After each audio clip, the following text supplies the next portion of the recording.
చంచలమ్మ, కేశవ అయితే రచ్చబండ దగ్గరకు బయలుదేరి వెళ్తూ ఉంటారు. వెళ్తూ ఉండగా సింధూర చంచలమ్మని ఆపి, అత్తమ్మ అత్తమ్మ నా భర్త ఎలాంటి తప్పు చేయలేదు అత్తమ్మ అని చెప్పి అంటూ ఉంటుంది. అది వినగానే కేశవ అయితే సింధూరాన్ని చూసి, మీరు ఏం చెప్పాలనుకున్నా రచ్చబండ దగ్గరకు వచ్చి మాట్లాడండి అని చెప్పి కేశవ అనేస్తాడు. దాంతో సింధూర ఒక్కసారిగా షాక్ అయిపోతుంది. ఇక చంచలమ్మ అయితే ఏం మాట్లాడకుండా మౌనంగా ఉంటుంది.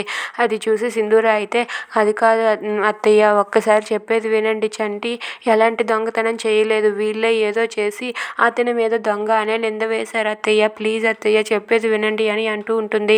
ఇక ఆ మాటలకు చంచలమ్మ ఏం మాట్లాడకుండా మౌనంగా ఉండడం చూసి అక్కడ ఉన్న కేశవ అయితే కారు పోనివ్వు అని చెప్పి అంటూ ఉంటాడు. ఇక కారు అయితే వెళ్ళిపోతుంది. ఇక చంచలమ్మ, కేశవ వాళ్ళు రచ్చబండ దగ్గర అలా ఎదురు చూస్తూ ఉంటారు. ఇంతలో అక్కడికి చంటి, సింధూర వస్తారు. వాళ్ళు రాగానే చంచలమ్మ అయితే చంటితో ఇలా అంటూ ఉంటుంది, మీకు ఏదైనా మీ మనసుకి ఏదనిపిస్తే అది చెప్పండి. మీరు తప్పు చేశారో చేయలేదో ఈ ఊరు ప్రజలకు తెలిసేలా మీరే చెప్పాలి అని చెప్పి చంచలమ్మ అంటూ ఉంటుంది. అది వినగానే అక్కడ ఉన్న చంటి అయితే చెప్పడానికి ముందుకు వెళ్తాడు.